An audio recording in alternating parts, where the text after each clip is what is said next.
Hello friends, Ram net GRF channel में आपका स्वागत है। इस चैनल पर हम एनटीए नेट पेपर 1 की तैयारी करवाते हैं, वो भी हिंदी मीडियम से और एक सिस्टमेटिक तरीके से।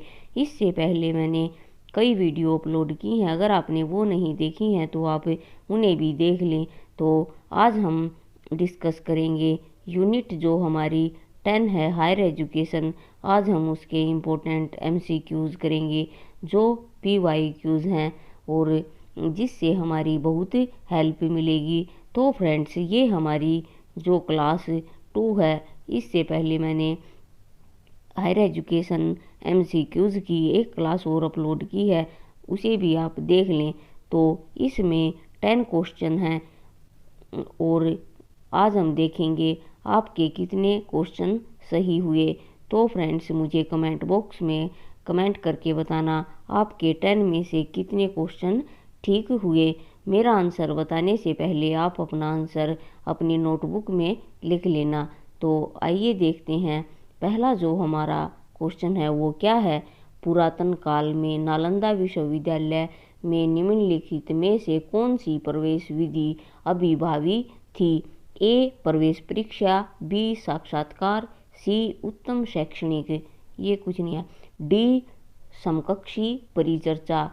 तो फ्रेंड्स, जो ये नालंदा विश्वविद्यालय है, ये हमारा एंशियंट जो एजुकेशन है वहाँ से ये क्वेश्चन लिया गया है और नालंदा यूनिवर्सिटी हमारे लिए इम्पोर्टेंट भी है। तो फ्रेंड्स, इस क्वेश्चन में ये पूछा है कि नालंदा विश्वविद्यालय में प्रवेश विधि के लिए कौन सी विधि अपनाई जाती थी।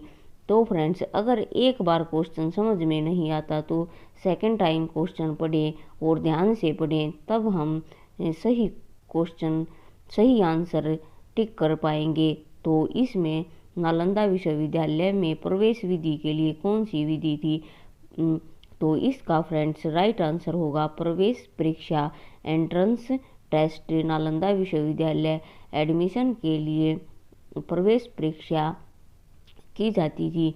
तो फ्रेंड्स, नालंदा जो विश्वविद्यालय है उसके बारे में भी हम कुछ फैक्ट देख लेते हैं।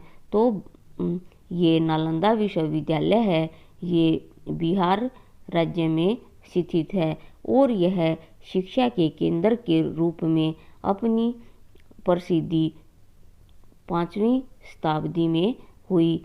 तो फ्रेंड्स, जो चीनी यात्री आए थे फाहियान और हिनसांग ने भारत वातावरण में नालंदा की ख्याति का ज्ञान होता है और नालंदा जो विश्वविद्यालय है, ये गुप्त सम्राटों का विशेष इसमें योगदान रहा है। और फ्रेंड्स, इस विश्वविद्यालय में एक बहुत बड़ी लाइब्रेरी है जिसमें बहुत सारी बुक्स का संग्रह है।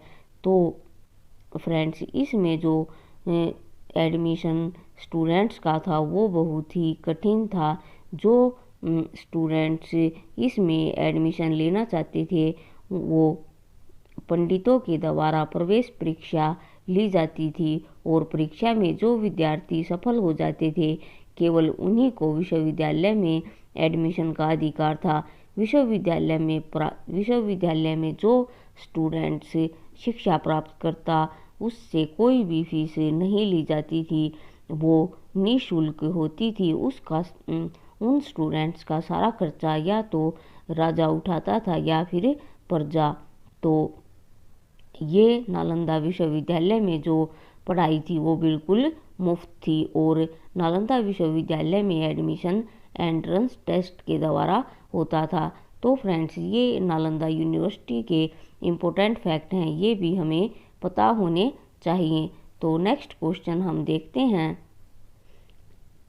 सेकंड क्वेश्चन, निम्नलिखित में से किस प्राचीन भारतीय विश्वविद्यालय को न्याय और तर्कशास्त्र में उच्च और विशिष्ट अध्ययनों के मुख्य केंद्र के रूप में जाना जाता है। ए जगदला विश्वविद्यालय, बी मिथिला विश्वविद्यालय और सी नादिया विश्वविद्यालय और डी है वल्लभी विश्वविद्यालय। तो फ्रेंड्स, इसमें बात की गई है न्याय और शास्त्र की बात किस यूनिवर्सिटी में की जाती है। तो फ्रेंड्स इसमें जो हमारा राइट आंसर होगा वो होगा बी, मिथिला विश्वविद्यालय में। जो प्राचीन भारतीय विश्वविद्यालय मिथिला है उसमें न्याय और तर्कशास्त्र की बात की जाती है और ये इसका मुख्य केंद्र है। तो फ्रेंड्स ये जो इम्पोर्टेंट फैक्ट है ये भी हमें याद रखना है। नेक्स्ट क्वेश्चन हम देखते हैं, जो हमारा थर्ड क्वेश्चन है, उच्च शिक्षा क्षेत्र से संबंधित नीति आयोग के त्रिवर्षीय कार्य एजेंडा मदों की पहचान करें। ए, शीर्ष कॉलेजों की स्वायत्तता, सेकंड है विनियामक तंत्र में सुधार और थर्ड है परियोजना और शोधार्थी केंद्रित शोध अनुदानों की पद्धति की संस्थापना और अगला है फोर्थ, शोध संस्कृति का संवर्धन और फिफ्थ राष्ट्रीय शोध प्रतिष्ठान। तो नीचे इसके विकल्प दिए गए हैं वो हमें देखनी है। ए फर्स्ट, सेकंड और थर्ड, बी फर्स्ट, थर्ड और फोर्थ, और सी है थर्ड, फिफ्थ और थर्ड, फोर्थ और फिफ्थ, और डी है फिफ्थ, फर्स्ट और सेकंड।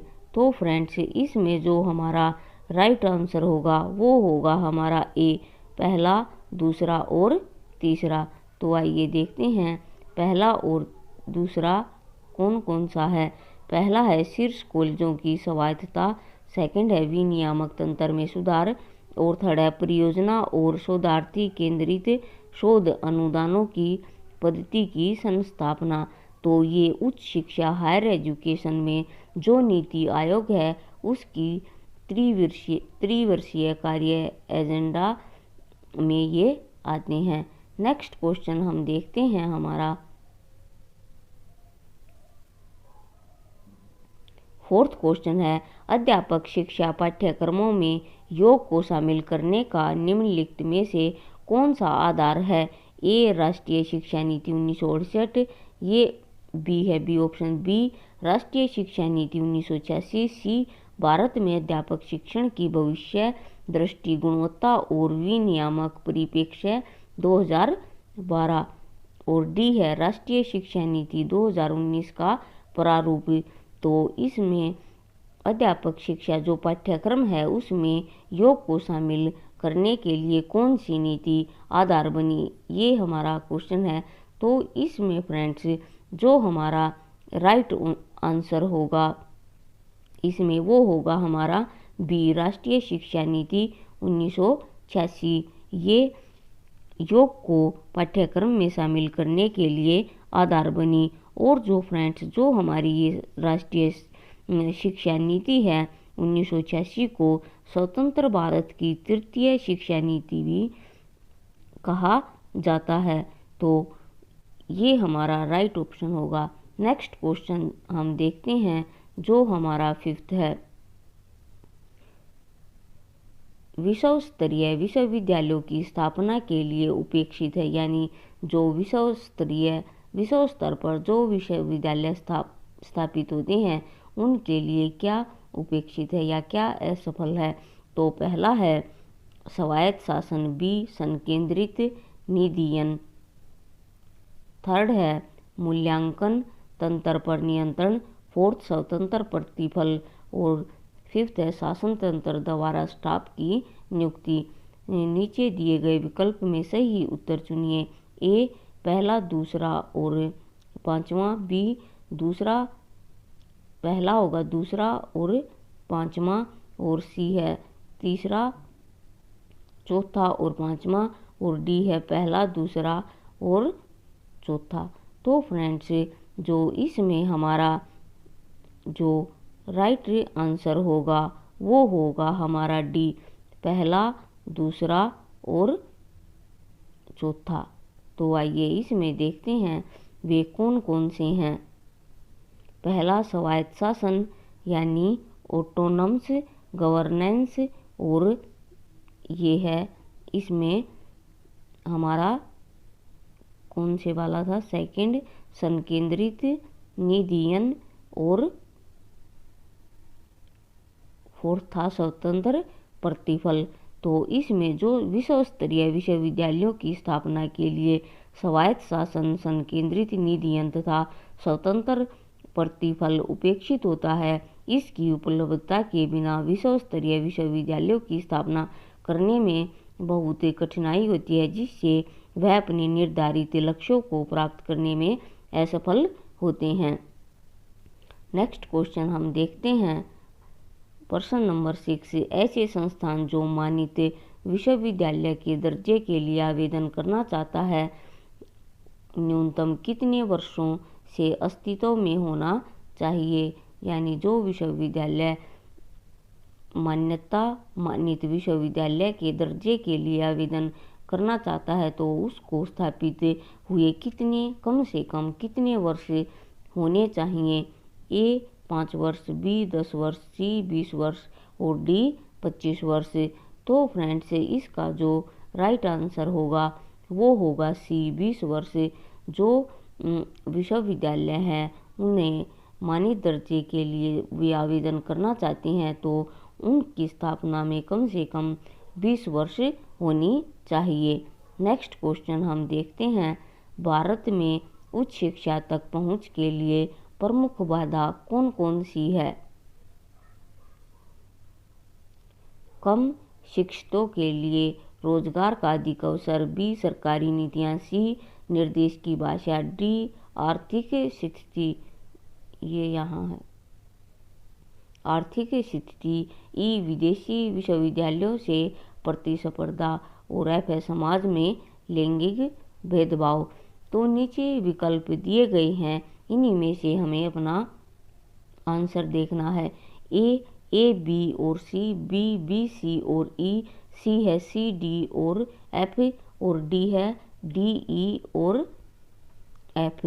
तो फ्रेंड्स, इसमें जो हमारा राइट ऑप्शन होगा वो होगा हमारा सी डी और एफ। देखते हैं कौन कौन सा है सी डी और एफ।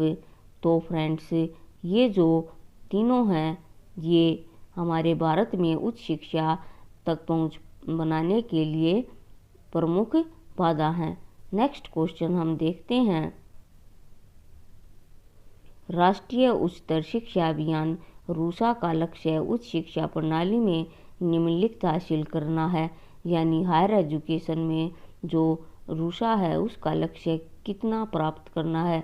इससे पहले जो मैंने वीडियो बनाई थी फ्रेंड्स, उसमें भी रूसा से क्वेश्चन आया है तो ये टॉपिक हमारे लिए बहुत इम्पोर्टेंट है। तो इसके ऑप्शन देखते हैं, ए समानता, बी पहुँच और सी है 50% GER यानी ग्रोस इनरोलमेंट रेशो और डी है उत्कृष्टता। तो फ्रेंड्स, इसमें जो हमारा राइट नीचे भी ऑप्शन दिए गए हैं, ए बी सी और बी का है ए सी और डी और सी है ए बी और डी है बी सी और डी। तो इसमें हमें अपना राइट ऑप्शन देखना है तो हमारा राइट ऑप्शन होगा सी ए बी और डी। तो देखते हैं हमारे ए बी और डी। तो फ्रेंड्स, जो हायर एजुकेशन राष्ट्रीय उच्चतर शिक्षा अभियान का लक्ष्य उच्च शिक्षा प्रणाली को हासिल करना, उसके लिए समानता और इक्विटी यानी सभी को समान शिक्षा मिले, पहुँच, हर एक जो शिक्षा चाहता है उस तक एजुकेशन पहुँचे और उत्कृष्टता, ये सब इनमें हासिल करना चाहता है। तो नेक्स्ट हम क्वेश्चन देखते हैं, हमारा क्या है, निम्नलिखित में से उस काल अवधि को चुनिए जिसमें भारत उच्च शिक्षा का केंद्र रहा। यानी भारत में उच्च शिक्षा का केंद्र कौन सा रहा, हायर एजुकेशन के लिए कौन सा केंद्र बना? ए गुप्त काल, बी बुद्ध काल, सी मुगल काल और डी ब्रिटिश काल। तो फ्रेंड्स, इसका जो राइट ऑप्शन होगा वो होगा हमारा ए गुप्त काल, जो भारत में हायर एजुकेशन के लिए उच्च शिक्षा का केंद्र बना। तो फ्रेंड्स, जो ये गुप्त काल है इसमें काशी, मथुरा, उज्जैन ये सब उच्च शिक्षा के प्रमुख केंद्र थे। नेक्स्ट और जो हमारा लास्ट क्वेश्चन है उसको देखते हैं। क्वेश्चन नंबर 10, निम्नलिखित में से ऐसी विकल्प विशिष्टताओं को चुनिए जो मुक्त विश्वविद्यालय यानी ओपन यूनिवर्सिटीज और गैर पारंपरिक विश्वविद्यालय बनाती है। पहला है शिक्षण और ज्ञानार्जन के नवाचारी तरीके, बी प्रवेश पाठ्यक्रम और मूल्यांकन के नवाचारी तरीके, और सी है आधुनिक संप्रेषण तकनीक, और डी शिक्षकों का मित्रवत व्यवहार। तो सही विकल्प का चयन करना है। तो विकल्प दिए गए हैं ए केवल बी, सी और डी, बी ए बी और सी, सी ए सी और डी, और डी ए बी और डी। तो फ्रेंड्स इसमें जो हमारा राइट ऑप्शन होगा वो होगा हमारा बी, ए बी और सी। आइए देखते हैं ये कौन कौन से हैं। ए बी और सी यानी शिक्षण ज्ञानार्जन के नवाचार यानी नए तरीके, प्रवेश पाठ्यक्रम और मूल्यांकन के नवाचारी तरीके, और आधुनिक संप्रेषण तकनीक, ये सब जो ओपन विश्वविद्यालय हैं और पारंपरिक गैर पारंपरिक विश्वविद्यालय हैं उनकी विशिष्टताओं में ये हैं। तो फ्रेंड्स आज हमने इस वीडियो में 10 क्वेश्चन किए। तो फ्रेंड्स ये क्वेश्चन आपको कैसे लगे तो मुझे आप कमेंट बॉक्स में कमेंट करें। तो फ्रेंड्स आज के लिए इस वीडियो में इतना ही। मिलते हैं नेक्स्ट वीडियो में और एक नए इंटरेस्टिंग टॉपिक के साथ। तो इस वीडियो को लाइक करें और चैनल को सब्सक्राइब और साथ ही से शेयर भी करें। तब तक के लिए फ्रेंड्स खुश रहिए और अपने जीवन में आगे बढ़ते रहिए। Thank you.